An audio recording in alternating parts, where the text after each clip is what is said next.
Praise the Lord. കർത്താവിൻ്റെ നാമം വാഴ്ത്തപ്പെടുമാറാകട്ടെ.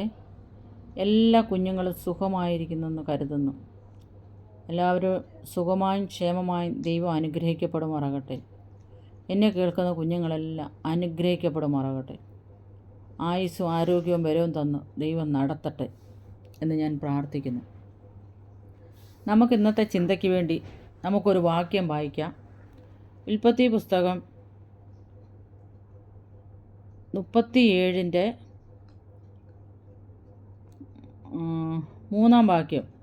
യോസേഫ് അപ്പനോട് വന്നു പറഞ്ഞു, യോസേഫ് വാർദ്ധക്യത്തിലെ മകനാകൊണ്ട് ഇസ്രായേൽ എല്ലാ മക്കളിൽ വെച്ച് അവനെ അധികം സ്നേഹിച്ചു. ഒരു നിലയങ്കി അവനുണ്ടാക്കി കൊടുത്തു. അപ്പൻ തങ്ങളെ എല്ലാവരെക്കാളും അവനെ അധികം സ്നേഹിക്കുന്നുവെന്ന് അവൻ്റെ സഹോദരന്മാർ കണ്ടിട്ട് അവനെ പകച്ചു. അവനോട് സമാധാനമായി സംസാരിപ്പാൻ അവർക്ക് കഴിഞ്ഞില്ല.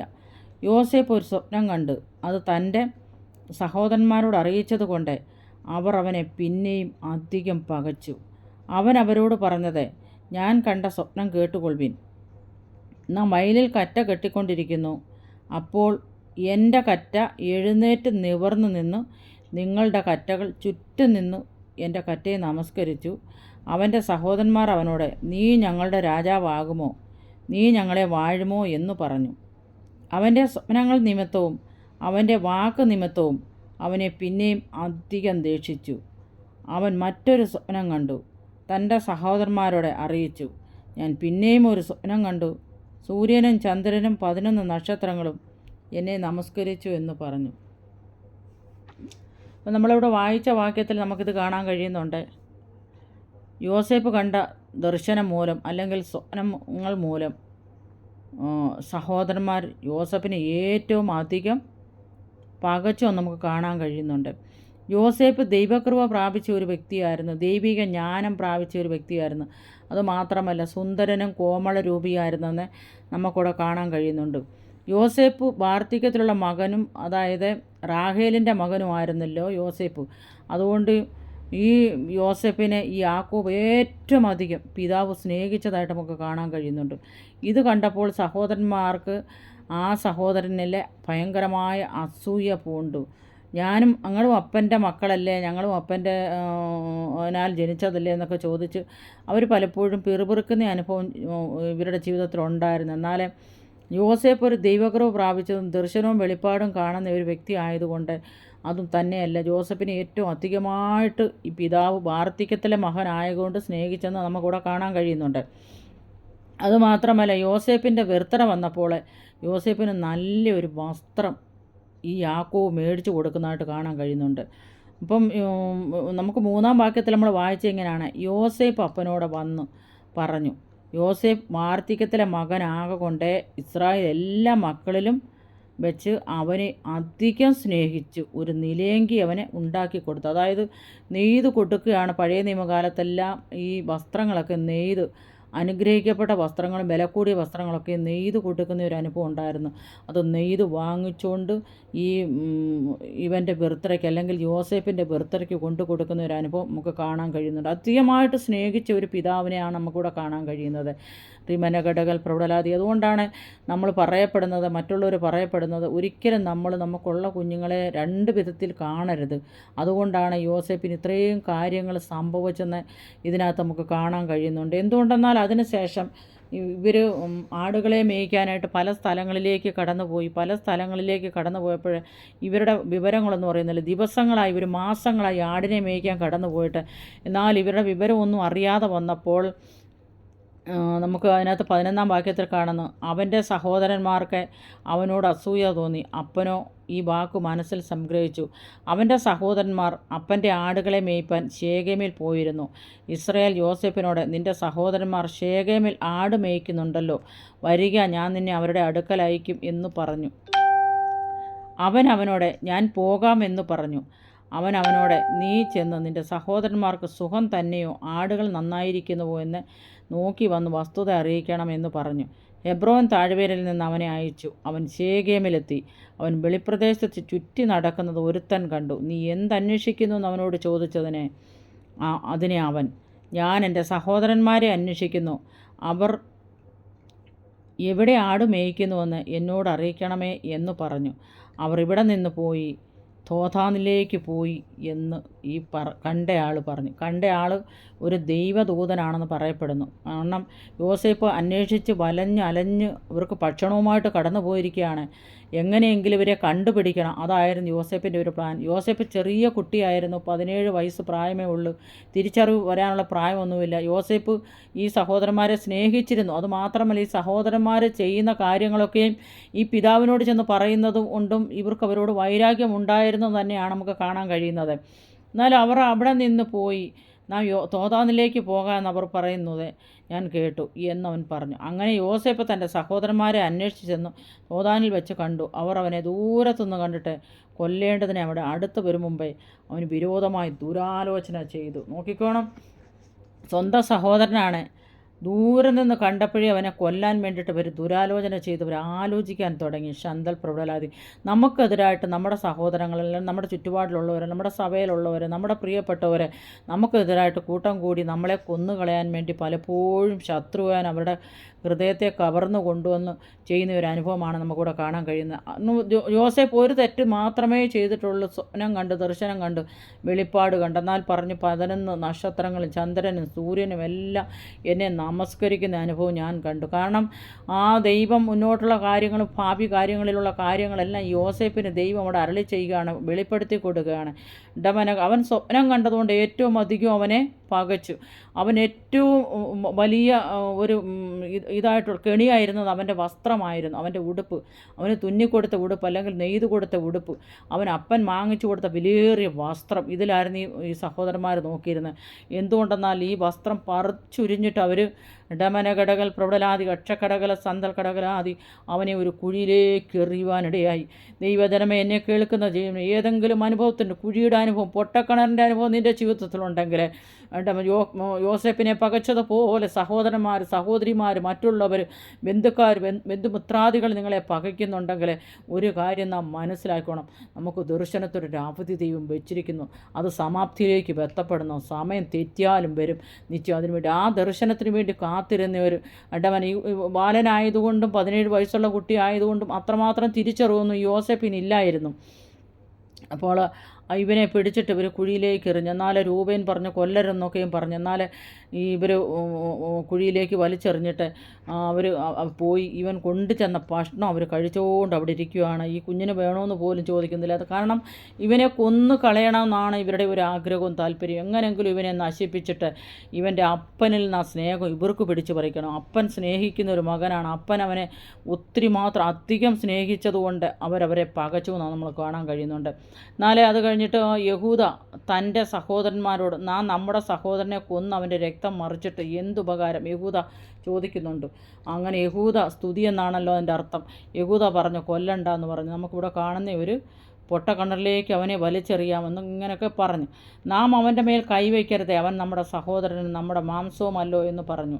അവൻ്റെ സഹോദരന്മാർ അതിനെ സമ്മതിച്ചു. മിദ്യാന്യ കച്ചവടക്കാർ കടന്നു പോകുമ്പോൾ അവർ യോസേപ്പിനെ കുഴിയിൽ നിന്ന് വലിച്ചു കയറ്റി. അപ്പോൾ അവിടെ സാമ്പ്രാണിയൊക്കെ വെക്കുന്ന മിദ്യാന്യ കച്ചവടക്കാരവിടെ കടന്നു. ഈ കച്ചവടക്കാർക്ക് ഒരു 20 വെള്ളിക്കാശ് വാങ്ങിച്ച് ഈ യോസേപ്പിനെ അങ്ങ് വിൽക്കുവാനിടയായി. ശന്തൽ പ്രബലാതി റീമനകടകലാതി കക്ഷക്കടകലാതി നമ്മുടെ കർത്താവിനെ ഒറ്റിക്കൊടുത്ത 30 വെള്ളിക്കാശിനാണ്. എന്നാൽ ഈ യോസേപ്പിനെ ഒറ്റിക്കൊടുത്തത് 20 വെള്ളിക്കാശിന് ഇവർ ഒറ്റിക്കൊടുത്തിട്ട് എന്നിട്ട് അവർ വാങ്ങിച്ചത് അവരുപയോഗിച്ചത് നമുക്ക് കാണാൻ കഴിയുന്നുണ്ട്. അന്തൽ കടകല സ്വന്തം രക്തത്തെ, സ്വന്തം മാംസത്തെ, സ്വന്തം അപ്പൻ്റെ സഹോദരനെ ഇവരിങ്ങനെ ചെയ്തു അവർ കടന്നു പോകുമ്പോൾ അവർക്ക് വേണ്ടിയിട്ട് അവർക്ക് ആ കുഴിയിൽ നിന്ന് കയറ്റിയിട്ട് ഈ യോസേപ്പിനെ അവർ വിൽക്കുവാനിടയായി. 20 വെള്ളിക്കാശ് മേടിച്ചതിന് ശേഷം വിൽക്കുവാനിടയായി. എന്നാൽ ആ കുഴിയിൽ നിന്ന് ആ യോസേപ്പിന് കയറിയല്ലോ എന്നുള്ള ഒരു സന്തോഷം ഉണ്ടായിരുന്നെങ്കിലും അപ്പൻ്റെ അടുക്കലേക്ക് മടങ്ങിപ്പോകാൻ കഴിയത്തില്ലല്ലോ എന്നൊക്കെയുള്ളൊരു ചിന്തയും ഈ പൈതലിനുണ്ട്. പൈതലിന് അത്രത്തോളം പ്രായം മാത്രമേ ഉള്ളല്ലോ. എന്നാൽ അവർ നിലയെങ്കിൽ തങ്ങളുടെ അപ്പൻ്റെ അടുക്കൽ കൊടുത്തയച്ചു. 32 കാണുന്നു. ഇത് ഞങ്ങൾക്ക് കണ്ടുകിട്ടി, ഇത് നിൻ്റെ മകൻ്റെ അങ്കിയല്ലയോ എന്ന് നോക്കണമെന്ന് പറഞ്ഞു. അവൻ അത് തിരിച്ചറിഞ്ഞു, ഇതെൻ്റെ മകൻ്റെ അങ്കി തന്നെ. ദുഷ്ടമൃഗം അവനെ തിന്നുകളഞ്ഞു, യോസേപ്പിനെ പറിച്ചു കീറിപ്പോയി എന്ന് പറഞ്ഞു. അപ്പോൾ യാക്കോബിനുണ്ടായതായ വിഷമം നമുക്ക് മനസ്സിലാക്കാൻ കഴിയും. കാരണം ഒരു പിതാവ് ഒരു മകൻ നഷ്ടപ്പെട്ടെന്ന് പറയുമ്പോഴത്തേക്ക് നമ്മുടെ സ്വർഗസ്നായ പിതാവും നമ്മുടെ അടുക്കൽ കടന്നു വന്നിട്ട് നമ്മൾ നഷ്ടപ്പെട്ടു പോകുമ്പോൾ, പ്രിയ ദൈവജനമേ, എന്നെ കേൾക്കുന്ന ദൈവജനമേ, എനിക്കിതൊരിക്കലും വായിക്കാനോ അല്ലെങ്കിൽ ഇത് പ്രസംഗിക്കാനോ പറ്റത്തില്ല. കാരണം ഇത് വായിക്കുമ്പോഴും ഇത് പ്രസംഗിക്കുമ്പോഴും കണ്ണ് നിറഞ്ഞു പോകും, കണ്ണുനീര് ഒഴുകിപ്പോകും. അതുകൊണ്ടാണ് ഞാൻ കരഞ്ഞത്. എന്നോട് പൊറുക്കണം, ക്ഷമിക്കണം എന്നെ കേൾക്കുന്ന ദൈവജനങ്ങൾ. എന്നാൽ സഹിക്കാൻ കഴിയാതെ പിതാവ് കരഞ്ഞ്, മകനെ കാണാത്തതുകൊണ്ട് കരഞ്ഞ്. എന്നാൽ ഇവർ വഹിച്ചതാണോ എന്നൊരു സംശയം പിതാവിനുണ്ടായിരുന്നുവെങ്കിലും ഇവർ ആ പ്രൂഫ് സഹിതം കൊണ്ടുവന്ന് ദുഷ്ടമൃഗം ഒന്ന് കളഞ്ഞിട്ട് വസ്ത്രം മാത്രം ഞങ്ങൾക്ക് കിട്ടി എന്നും പറഞ്ഞുകൊണ്ട് ഈ പിതാവിനെ ഇതെല്ലാം കാണിക്കുന്നുണ്ട്. ഇത് കൊണ്ടുവന്നിട്ട് ഉടുപ്പൊക്കെയും കൊണ്ട് കാണിക്കുമ്പം പിതാവിന് മനസ്സിലാവും രക്തക്കറയുണ്ടല്ലോ, എൻ്റെ കുഞ്ഞിനെ കൊന്നതായിരിക്കും എന്നൊക്കെയും പിതാവ് ഒരുപാട് വിഷമിച്ച് ഈ മകനെ ഓർത്തിട്ട് കരയാനിടയായി. കരഞ്ഞുവെങ്കിലും പൊത്തിപ്പോറിൻ്റെ ഭവനത്തിലേക്ക് വിറ്റ് പൊത്തിപ്പേറിന് കൊണ്ടുവന്നിട്ട് ഈ മിദ്യാന്യ കച്ചവടക്കാർ യോസേപ്പിനെ കൊണ്ട് കൊടുക്കുവാനിടയായി. ആമേൻ. യോസേപ്പിനെ കൊണ്ട് കൊടുക്കുവാനിടയായി. അവൻ അവിടെ പോയി. അവിടെ ചെന്നും ഒരുപാട് കഷ്ടതകൾ ഈ യോസേപ്പ് അനുഭവിക്കാനിടയായി. ഒരുപാടെന്ന് പറഞ്ഞാൽ ഒരുപാട് കഷ്ടതകൾ അനുഭവിച്ച് ആ സ്ത്രീ മുഖാന്തരം കാരാഗ്രഹത്തിൽ അടയ്ക്കപ്പെട്ടു. നീണ്ട 13 വർഷക്കാലം ആ കാരാഗ്രഹത്തിൽ അടയ്ക്കപ്പെടാനിടയായി. എന്നാൽ കാരാഗ്രഹ പ്രമാണിക്ക് ഈ യോസേപ്പിനോട് ഒരു മനസ്സറിവ് തോന്നിയുകൊണ്ട് അവിടുത്തെ കാരാഗ്രഹത്തിൻ്റെ ചുമതലകൾ മുഴുവനും ഈ യോസേപ്പിനെ ഏൽപ്പിച്ചതായിട്ട് നമുക്ക് കാണാൻ കഴിയുന്നുണ്ട്. അപ്പോൾ ആ യോസേപ്പ് അവിടെ വെച്ച് അവിടെ ഒരു സ്ഥാനക്കയറ്റത്തിലോട്ട് ദൈവം യോസേപ്പിനെ പദവികളൊക്കെയും കൊടുക്കുന്നുണ്ട്. എന്നാൽ അതിന് ശേഷമായിട്ട് നമ്മൾ കാണാൻ കഴിയുന്നുണ്ട് ഈ കാരാഗ്രഹത്തിൽ കിടക്കുന്നതായ ഒരു വ്യക്തിയെക്കുറിച്ച് ദർശനം കാണുന്നു. ആ വ്യക്തി ദർശനം കണ്ടിട്ട് ഇന്ന കാര്യങ്ങൾ പറഞ്ഞപ്പോൾ ഇതിൻ്റെ മറപൊരുളിലൊക്കെയും തിരിച്ചു കൊടുക്കുന്നു. എന്നാൽ കാരാഗ്രഹ പ്രമാണിയോട് പറഞ്ഞു, നീന്നെ ഞാനിത് പറഞ്ഞു വിടുമ്പോൾ നിനക്ക് ഒരു സ്ഥാനക്കയറ്റം കൊടുക്കുമ്പോൾ എന്നെയും കൂടെ ഓർക്കണമെന്ന് പറഞ്ഞു. എന്നാൽ ഈ കാരാഗ്രഹ പ്രമാണി ഈ യോസേപ്പിനെ ഓർക്കുന്നതായിട്ട് നമുക്ക് കാണാൻ കഴിയുന്നില്ല. പിന്നെ വീണ്ടും 2 വർഷം കഴിഞ്ഞു. 2 വർഷം കഴിഞ്ഞപ്പോഴാണ് ദൈവിക പദ്ധതി അവിടെ വെളിപ്പെടുന്നതായിട്ട് നമുക്ക് കാണാൻ കഴിയുന്നുണ്ട്. അതിനകത്ത് 41-ാം അധ്യായത്തിൽ നമുക്ക് കാണാൻ കഴിയുന്നത് 2 സംവത്സരം കഴിഞ്ഞ ശേഷം, പ്രൈസ് ദി ലോർഡ്, ആമേൻ. എന്നെ കേൾക്കുന്ന ദൈവജനമേ, നിങ്ങൾ തളിർക്കാതെയും പൂക്കാതെയും ഇരിക്കുന്ന അനുഭവമാണോ നിങ്ങളുടെ ജീവിതത്തിൽ? നിങ്ങളെ നിന്ദിച്ച് തള്ളുന്ന ഏതെങ്കിലും വ്യക്തികളുണ്ടോ? ഇടമന യോസേപ്പിനെ പോലെ തന്നെ അസ്തൽക്കടകൾ റീമനകടകളാതി തകർക്കപ്പെടുന്ന വ്യക്തിയാണോ? നുറുക്കപ്പെടുന്ന വ്യക്തിയാണോ? തളിർക്കാതിരിക്കത്തക്കവണ്ണം സഹോദരങ്ങളല്ലെങ്കിൽ മറ്റുള്ളവർ നിങ്ങളെ തകർക്കുവാൻ നോക്കുന്നുണ്ടോ? അവരുടെ മധ്യത്തിൽ ദൈവം നിന്നെ മാനിക്കുന്ന ദൈവമാണെന്നുള്ള കാര്യം ഇന്ന് പകൽക്കാലം ഉറപ്പോടെ ദൈവാത്മാവിൽ ഞാൻ ആലോചന വിളിച്ചു പറയുകയാണ്. 41-ാം വാക്യത്തിൽ നമ്മൾ കാണുന്നുണ്ട്, 2 സംവത്സരം കഴിഞ്ഞ ശേഷം ഫറവോൻ ഒരു സ്വപ്നം കണ്ടതെന്തെന്നാൽ അവൻ നദീതീരത്ത് നിന്ന്, അപ്പോൾ ഇതൊക്കെ ഒത്തിരി വായിക്കാനുള്ളതുകൊണ്ട് ഞാൻ വായിക്കുന്നില്ല, പറഞ്ഞു വിടുകയാണ്. അപ്പോൾ യോസേപ്പിനോട് ഈ കാരാഗ്രഹ പ്രമാണിക്കൊക്കെ ഇത് അറിവുള്ളത് കൊണ്ട് ഇങ്ങനെ ഒരാളുണ്ടെന്നൊക്കെ അപ്പോൾ ഫറവോൻ ഉണർന്ന് അവൻ പിന്നെയും ഉറങ്ങി. അപ്പോൾ നമുക്ക് കാണാൻ കഴിയുന്നുണ്ട് ഇവന് സ്ഥാനക്കയറ്റം കൊടുത്ത് പറഞ്ഞു വിട്ട്, അല്ലെങ്കിൽ പ്രവചിച്ച്, അല്ലെങ്കിൽ ദൈവാത്മാവിൽ ദർശനം വെളിപ്പെടുത്തി വിട്ട ഒരു വ്യക്തി ഉണ്ടായിരുന്നു. എന്നാലും പറഞ്ഞ് ഇങ്ങനെ ഒരു ചെറുപ്പക്കാരൻ അവിടെ കാരാഗ്രഹത്തിൽ കിടപ്പുണ്ട്. ആ വ്യക്തി ദർശനങ്ങളും വെളിപ്പാടുകളൊക്കെയും വ്യാഖ്യാനിക്കാൻ കഴിവുള്ള ഒരു വ്യക്തിയാണെന്ന്. എന്നാൽ അതിനുശേഷം നമുക്ക് കാണാൻ കഴിയുന്നുണ്ട് വീണ്ടും അവനെ പോയിട്ട് അവിടുന്ന് കാരാഗ്രഹത്തിൽ നിന്ന് പുറത്തു കൊണ്ടുവരുന്നതിനിപ്പോൾ അവനെ കുളിപ്പിച്ചു, അവനെ താടി വടിപ്പിച്ചു, അവന് വസ്ത്രം കൊടുത്തു, അവൻ്റെ കയ്യിൽ മോതിരം കൊടുക്കുന്നതൊക്കെ നമുക്ക് കാണാൻ കഴിയുന്നുണ്ട്. അങ്ങനെ മോതിരം ഇടിപ്പിച്ച് അവനെ ദൈവം പുറത്തു കൊണ്ടുവരുന്നു. ദൈവത്തിൻ്റെ എന്തുവെന്ന് പറയുന്നത്, ദൈവത്തിൻ്റെ പ്ലാൻ പ്രകാരം, ദൈവത്തിൻ്റെ പദ്ധതി പ്രകാരം ആ ദർശനം അവിടെ വെളിപ്പെടുന്നതായിട്ട് നമുക്ക് കാണാൻ കഴിയുന്നുണ്ട്. അപ്പോൾ ഇതെല്ലാം ഫറവോൻ അറിഞ്ഞു കഴിഞ്ഞപ്പോഴാണ് പറഞ്ഞത്, ഉടനെ ഫറവോൻ ആളയച്ച് ജോസഫിനെ വിളിപ്പിച്ചു. അവനെ വേഗത്തിൽ കുണ്ടറിൽ നിറക്കി. അവൻ ക്ഷവരം ചെയ്യിച്ചു വസ്ത്രം മാറി ഫറവോൻ്റെ അടുക്കൽ കൊണ്ടുവന്നു. ഫറവോൻ യോസേപ്പിനോട്, ഞാനൊരു സ്വപ്നം കണ്ടു, അതിനെ വ്യാഖ്യാനിക്കാൻ ആരുമില്ല. എന്നാൽ നീ ഒരു സ്വപ്നം കേട്ടാൽ വ്യാഖ്യാനിക്കുമെന്ന് നിന്നെക്കുറിച്ച് ഞാൻ കേട്ടിരിക്കുന്നുവെന്ന് പറഞ്ഞു. അതിനെ യോസേപ്പ് ഫറവോനോട്, ഞാനല്ല, ദൈവം തന്നെ ഫറവോന് ശുഭമായൊരുത്തരം നൽകുമെന്ന് പറഞ്ഞു. അപ്പോൾ ഇവൻ പറഞ്ഞു, എന്നെക്കൊണ്ടൊരു കഴിവുമില്ല, കർത്താവാണ് ഇതിന് മറുപടി തരുന്നതെന്ന് ഈ ഫറവോനോട് സംസാരിക്കാനിടയായി. അവൻ കുണ്ട്രയിൽ നിന്ന് പുറത്ത് വന്നു കഴിഞ്ഞപ്പോൾ അവന് ദൈവം ചില വ്യാഖ്യാന വെളിപ്പാടുകൾ കൊടുക്കുന്നതായിട്ട് നമുക്ക് കാണാൻ കഴിയുന്നുണ്ട്. അവൻ കുണ്ട്രയെ കടന്നപ്പോൾ അവൻ പലപ്പോൾ വിചാരിച്ചു കാണും, എന്താ ഞാൻ കണ്ടതിൻ്റെ സ്വപ്നം ഇതാണോ ഞാനിങ്ങനെ അനുഭവിക്കുന്നതെന്ന് അറിയിക്കുന്നതെന്ന്. എന്നാൽ അവൻ കുണ്ട്രയിൽ കടന്നുകൊണ്ട് പ്രാർത്ഥിക്കാൻ തുടങ്ങി, ഇടമന മുട്ടിന്മേലിരിക്കാൻ തുടങ്ങി, കരയാൻ തുടങ്ങി. അവൻ്റെ അപ്പനവനക്ക് നഷ്ടപ്പെട്ടു, സഹോദരങ്ങൾ നഷ്ടപ്പെട്ടു, കുടുംബം നഷ്ടപ്പെട്ടു. ആരുമില്ലാതെ അവൻ കാരാഗ്രഹത്തിൽ ഇങ്ങനെ വലയാൻ തുടങ്ങിയപ്പോൾ അവൻ കരയാൻ തുടങ്ങി, മുട്ടിന്മേലിരുന്ന് കരയാൻ തുടങ്ങി. എന്നാൽ ഫറവോനോട് പറഞ്ഞു, ദൈവം തന്നെ ഇതിനൊരു ഉത്തരം തരുമെന്ന് പറഞ്ഞു, ദൈവം തന്നെ ഇതിനൊരു ഉത്തരം നൽകുമെന്ന് പറഞ്ഞു. എന്നാൽ ആ കാര്യങ്ങൾ മുഴുവനും ഈ യോസേപ്പിൽ കൂടി വെളിപ്പെടുന്നതായിട്ട് നമുക്ക് കാണാൻ കഴിയുന്നുണ്ട്.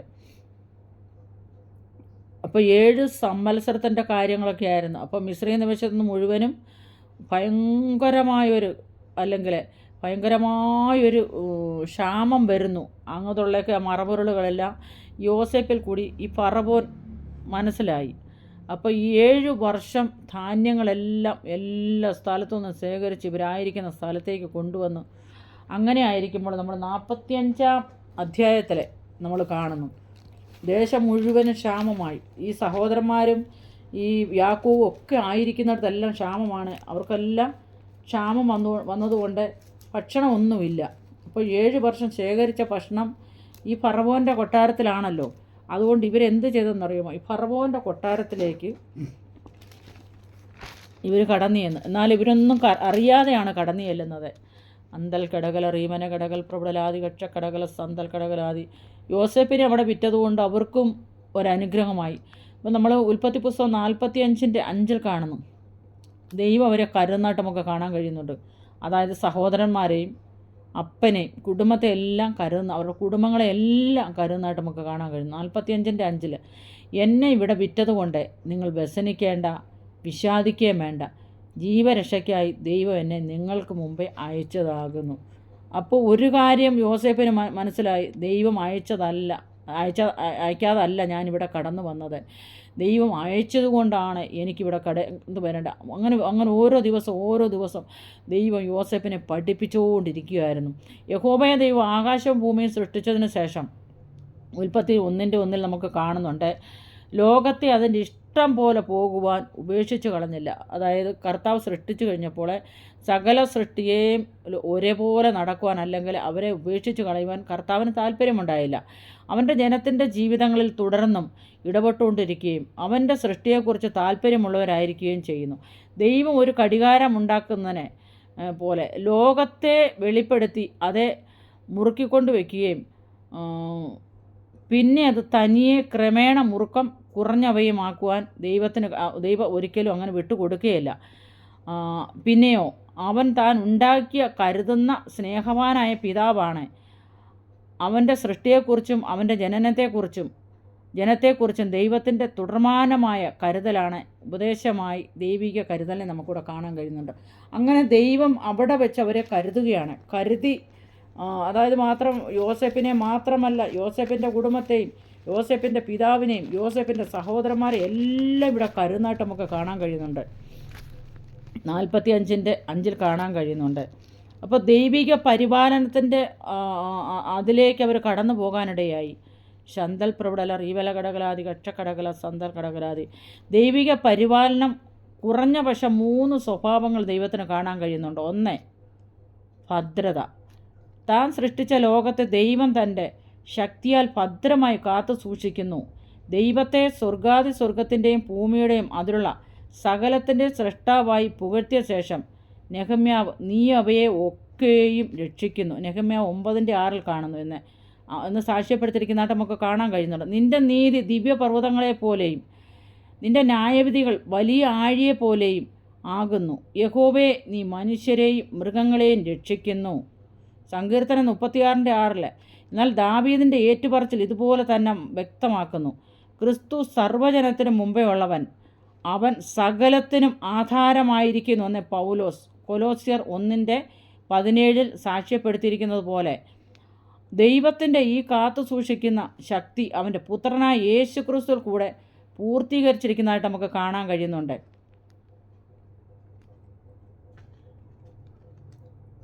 ഒരുമിച്ച് വയ്ക്കുക, ഒരുമിച്ച് ചേർക്കുക എന്നതാണ് ക്രിസ്തുവിൻ്റെ ശക്തിയാൽ ജീവൻ്റെ ഏറ്റവും ചെറിയ അണുപോലും ഒരുമിച്ച് ചേർക്കപ്പെടുന്നു. കർത്താവ് ആരെയും ഉപേക്ഷിക്കുന്നില്ല.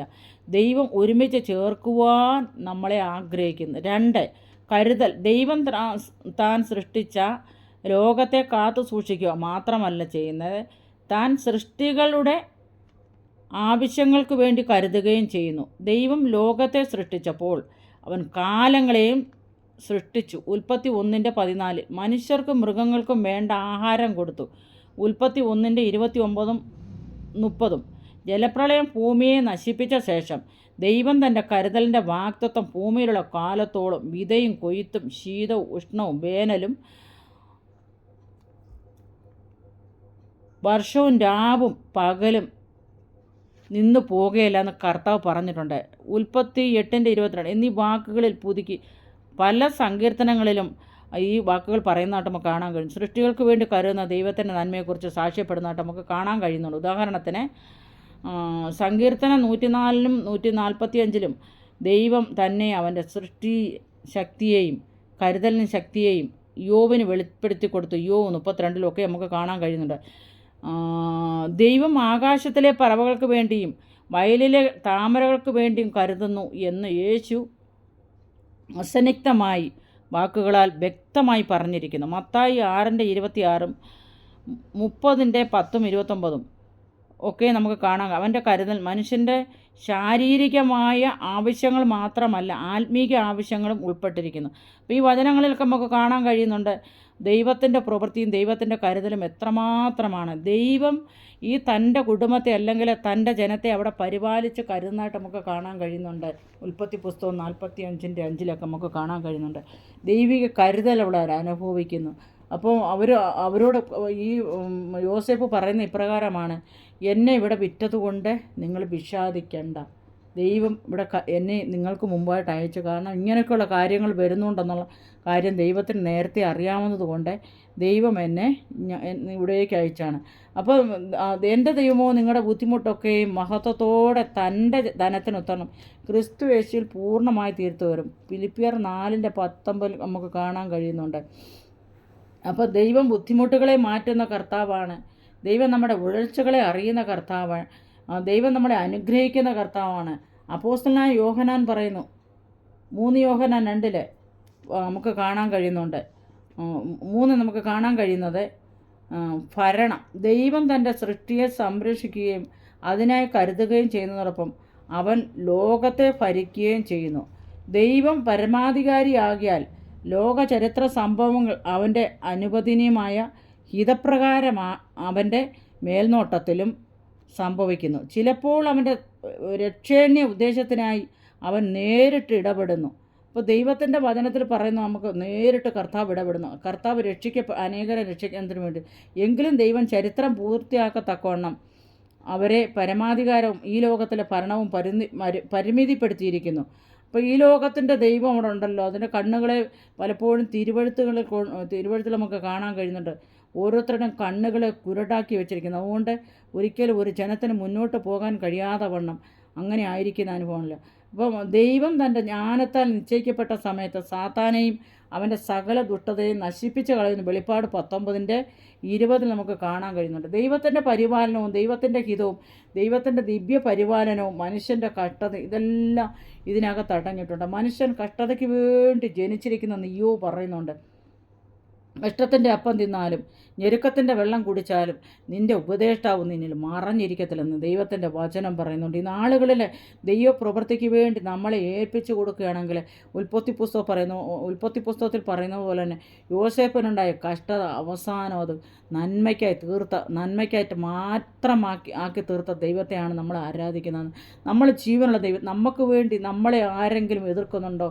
ഇതേപോലെ യോസേഫിന് വിരോധമായി നിന്നതുപോലെ ആ സഹോദരന്മാർ നിന്നതുപോലെ തന്നെ ആരെങ്കിലും നമ്മൾക്കെതിരായിട്ട് ഇടമനഘടകലാതി എതിർപ്പായിട്ട് നിന്നിട്ടുണ്ടെങ്കിൽ നമ്മളൊരു കാര്യം മനസ്സിലാക്കണം, നമ്മളെക്കുറിച്ച് ദൈവത്തിന് വലിയൊരു ഉദ്ദേശമുണ്ട്.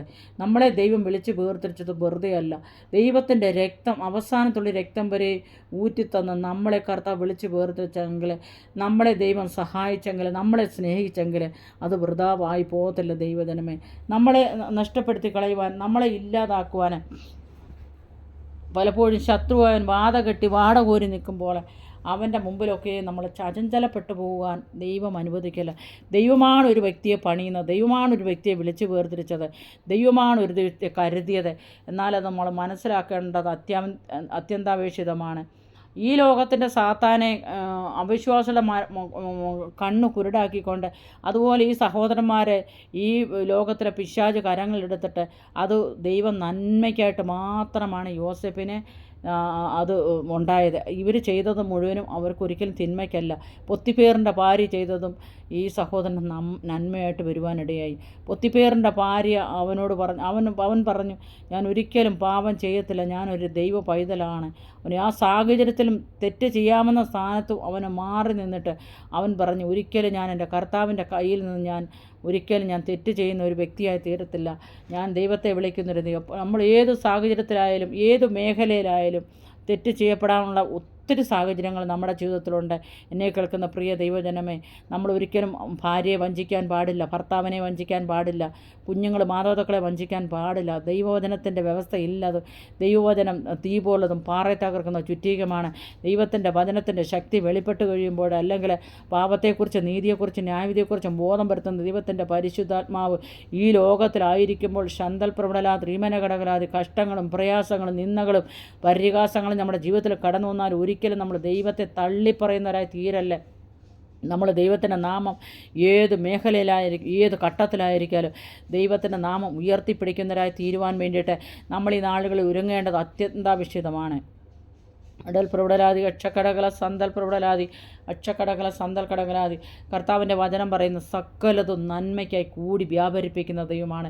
ഏതൊരു തിന്മ നമ്മുടെ ജീവിതത്തിൽ കടന്നു വന്നാലും അതെല്ലാം നന്മയ്ക്കായിട്ട് മാത്രമാണ് നമ്മളിൽ വ്യാപരിക്കുന്നത്. ദർശനത്തിന് വിപത്തുകൾ മധ്യത്തിൽ ദൈവത്തിൻ്റെ കരുതൽ അനുഭവിക്കണമെങ്കിൽ നാം വിപത്തുകൾ ജീവിതത്തിൽ കടന്നു വന്നാലും അതിനെയൊക്കെ നിരന്തരമായി പ്രാർത്ഥനയിലും വിശ്വാസത്തിലും അവനെ വിളിച്ചപേക്ഷിക്കണം. ഇതാണ് പ്രാർത്ഥനയാലും ആശ്രയത്താലും നാം ദൈവത്തിൻ്റെ സമാധാനം അനുഭവിക്കുന്നവരായി തീരണം. യഹോവയിൽ നിന്നുള്ള ബലം പ്രാപിക്കുന്നവരായി തീരണം. തക്ക സമയത്ത് ആവശ്യമായ ദൈവകൃപയും കരുണയും സഹായവും ലഭിക്കുന്നതായി തീരണം. അതിനുവേണ്ടി നമ്മൾ ഈ നാളുകളിൽ ഒരുക്കപ്പെട്ട ഹൃദയമായിട്ടിരിക്കുന്നു. ഒരു മറിയ ഒരുക്കപ്പെട്ട ഹൃദയമായിട്ട് കർത്താവിൻ്റെ പാദപീഠത്തിൽ കടന്നു വന്നിരുന്നു ദൈവത്തിൻ്റെ വചനത്തിൻ്റെ അടിസ്ഥാനത്തിൽ ജീവിക്കാൻ താല്പര്യപ്പെട്ട് ആഗ്രഹിച്ചു ആ ഭവനത്തിൽ കടന്നു ചെന്ന് അവൻ ആ മറിയ പാദപീഠത്തിൽ ഇരുന്നതിൻ്റെ ഫലമായിട്ട് ഒരിക്കലും ആ ലാസറിനെ ആരും അറിയുന്നില്ലായിരുന്നു. ഈ മാർത്തയുടെയും മറിയയുടെയും പേര് മാത്രമേ അറിഞ്ഞുള്ളായിരുന്നു. എന്നാൽ കർത്താവ് എന്തുകൊണ്ട് 4 ദിവസം അവിടെ താമസിച്ചു? ദൈവത്തിൻ്റെ വചനം ഇപ്രകാരം പറയുന്നു, ആ വിധവയുടെ മകനെ ഒരു മണിക്കൂറുകൾ മാത്രമേ അവൻ അവിടെ ഭൂമിയിൽ മരിച്ചു കിടന്നുള്ളൂ. അതിനുശേഷമാണ് കർത്താവ് അവനെ ഉയർപ്പിച്ചത്. അതുപോലെ തന്നെ നമ്മൾ യായൂറസിൻ്റെ കുഞ്ഞുമകളെ നമുക്കങ്ങനെ കാണാൻ കഴിയുന്നുണ്ട്. കർത്താവിന് ചിലരെക്കുറിച്ചുള്ള പദ്ധതി വേറെ വലിയ പദ്ധതികളാണ്. എന്നാൽ യായൂറസിനും അങ്ങനെ മണിക്കൂറുകൾ മാത്രമേ ഈ ഭൂമിയിലിരുന്നപ്പോൾ പോയി കർത്താവ് ജീവിപ്പിച്ചുള്ളൂ. എന്നാൽ ഇതങ്ങനൊരു ജീവനല്ലായിരുന്നു. ലാസർ മരിച്ചു, നാറ്റം വെച്ചു. എന്നാൽ യഹൂദന്മാരൊക്കെയും ചോദിച്ചു, അവരെയൊക്കെ ജീവിപ്പിക്കാൻ കഴിഞ്ഞല്ലോ, ഇവന് കുരുടൻ്റെ കണ്ണ് തുറന്നല്ലോ, ചെകിടൻ അവനെ കേൾവി കൊടുത്തല്ലോ, അങ്ങനെ കാലില്ലാത്തവർക്ക് കാല് കൊടുത്തോ. ഇതുപോലെ തന്നെ ഈ സഹോദരിമാരും പറഞ്ഞുകൊണ്ടിരുന്നു. എന്നാൽ കർത്താവ് ഇവർക്ക് വെളിപ്പെടുത്തി കൊടുക്കണമല്ലോ, മരിച്ചവരെയും ജീവിപ്പിക്കാൻ എനിക്ക് കഴിയും. ദൈവം പൂർണ്ണ മനുഷ്യരും പൂർണ്ണ ദൈവമായിരുന്നു. കർത്താവ് മനുഷ്യത്വത്തിൽ അവിടെ പോയി കരഞ്ഞു, അവിടെ നിന്നുണ്ട് കല്ലറയുടെ മുമ്പിൽ നിന്ന് കരഞ്ഞു. അത് മനുഷ്യത്തിലുള്ള കരച്ചിലായിരുന്നു. എന്നാൽ ലാസറെ പുറത്തു വരിക എന്ന് പറഞ്ഞത് ദൈവത്വത്തിലായിരുന്നു. അങ്ങനെ ദൈവം പറഞ്ഞു, ലാസറെ പുറത്തു വരിക. എന്തുകൊണ്ടാണ് നാളെ ലാസറിനെ മാത്രം കർത്താവ് വിളിച്ചത്? അല്ലാതെ വേറെ ആൾക്കാരെ എന്തുകൊണ്ടാണ് കർത്താവ് പേര് വിളിച്ചത്? ഇതുകൊണ്ടാണ്, ലാസറെ പുറത്തു. അല്ലെങ്കിൽ എല്ലാവരും പുറത്തു വരാൻ പറഞ്ഞു കഴിഞ്ഞാൽ ആ മരിച്ചവരെല്ലാം പുനരുദ്ധാന ജീവനും പ്രാപിച്ച് പുറത്തു വരുന്ന അനുഭവമാണ്. അതുകൊണ്ട് കർത്താവ് ലാസറേ എന്ന് മാത്രം വിളിച്ചതിൻ്റെ ഫലമായിട്ട് ലാസർ പുറത്തു വരാനിടയായി. ദൈവജനമേ, നാളുകൾ നമ്മുടെ ജീവിതത്തിൽ മരിച്ച് നാറ്റം വയ്ക്കേണ്ട അനുഭവം നമ്മുടെ ജീവിതത്തിലുണ്ടോ? നമ്മൾ ഇടമനഘടകലാതി. എന്നാൽ അവരോട് പറഞ്ഞ്, നിങ്ങൾ കെട്ടിയ കെട്ട് നിങ്ങൾ അഴിച്ചില്ലെങ്കിൽ ഒരിക്കലും ലാസർ പുറത്ത് വന്നവനാണെങ്കിലും അതുപോലെ കെട്ടപ്പെട്ടവനാണ്. നമ്മുടെ ജീവിതത്തിൽ കെട്ടപ്പെട്ട അനുഭവമുണ്ടോ? പുറത്തു വരാൻ കഴിയാത്ത അനുഭവമുണ്ടോ? ഏതെങ്കിലും വിഷയത്തിൽ നമ്മൾ ഭാരപ്പെട്ട് അടമനഘടകലാതി കക്ഷക്കടകല സന്തൽക്കല നിൽക്കുവാൻ കഴിയാത്തതായ അനുഭവം? ഭവനത്തിൽ പോരുകളുണ്ടോ? അതോ സഹോദരങ്ങൾ തമ്മിൽ അങ്ങോട്ടും ഇങ്ങോട്ടും ആലസ്യമായിട്ട് പ്രതികൂലങ്ങളുടെ മധ്യത്തിൽ സ്നേഹിക്കാൻ കഴിയാത്ത അനുഭവമുണ്ടോ? അതൊക്കെ മാറുവാൻ ഇന്ന് പകൽക്കാലം ദൈവാത്മാവ് നിങ്ങളെ സഹായിക്കട്ടെ. ശന്തൽ പ്രവടല റീവലഘടകലാതി അമ്മായിമ്മയും മരുമകളുമായിട്ട് ചേരാത്ത അനുഭവമുണ്ടോ നിങ്ങളുടെ ഭവനത്തിൽ? അടമനഘടകൽ പ്രവടലാതി കക്ഷക്കടകല സന്തൽ കടകല റീവലഘടകൽ പ്രവടലാതി കക്ഷക്കടകല സന്തൽ പ്രവടലാതി അസ്തക്കടകല റീവൽ കടകലാതി സമാധാനത്തിൻ്റെ ദൈവമോ വേഗത്തിൽ സാത്താനെ നിങ്ങളുടെ കാൽക്കീഴിൽ ചതച്ചരച്ച് ഭവനത്തിനുള്ളിൽ അകത്തളത്തിൽ സമാധാനവും സ്വസ്ഥതയില്ലാതെ അടമന കൊടുകുമിടങ്ങൾ ഹണ്ണൽ കടകല റീമന കടകലാതി അക്ഷക്കടകല സന്തൽ പ്രബടല റീവല കടകലാതി അക്ഷക്കടകല സന്തൽ പ്രബടലാതി അനുഭവത്തിൽ നമ്മൾ ആയിരിക്കുന്നെങ്കിൽ സമാധാനത്തോടെ പുറത്തു വരുവാൻ ദൈവാത്മാവ് നിങ്ങളെ ബുദ്ധി ഉപദേശിക്കുകയാണ്. അക്ഷക്കടകല സന്തൽ പ്രബടലാതി റീമന കടകലാതി അക്ഷക്കടകല ആത്മാവിൻ്റെ ആലോചന വെളിപ്പെട്ട് വരട്ടെ.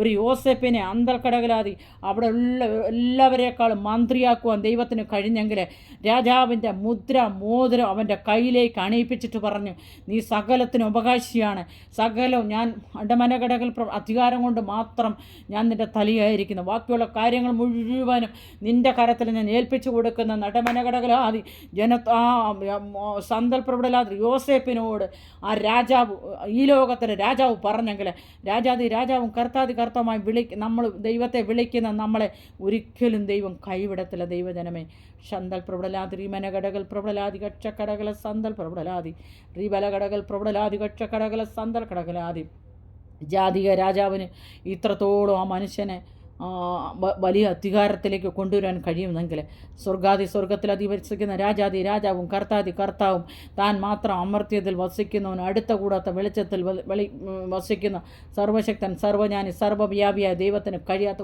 ഒരു കാര്യവുമില്ല. പകൽക്കാലം ഏൽപ്പിച്ചു കൊടുക്കാൻ മനസ്സുള്ളവർ ദൈവസ്ഥനിൽ ഏൽപ്പിച്ചു കൊടുത്ത് ആമേൻ പറയുവാണെങ്കിൽ ദൈവത്തിൻ്റെ പദ്ധതി നിൻ്റെ കുടുംബങ്ങളിൽ അടവന് തലമുറകളുടെ മേലെ നിൻ്റെ കുടുംബങ്ങളിൽ അല്ലെങ്കിൽ നിൻ്റെ പാരമ്പര്യം വിട്ടിട്ട് പുറത്തു വരാൻ കഴിയാത്ത ആൾക്കാരാണെങ്കിൽ അത് വിഷയത്തിന്മേലും ദൈവം പ്രവർത്തിക്കുമെന്ന് ഇന്ന് പകൽക്കാലം ദൈവാത്മാവ് വിളിച്ച് ദൂത് പറയുകയാണ്. ദൈവം നമ്മളെ എല്ലാവരെയും ധാരാളമായിട്ട് അനുഗ്രഹിക്കട്ടെ.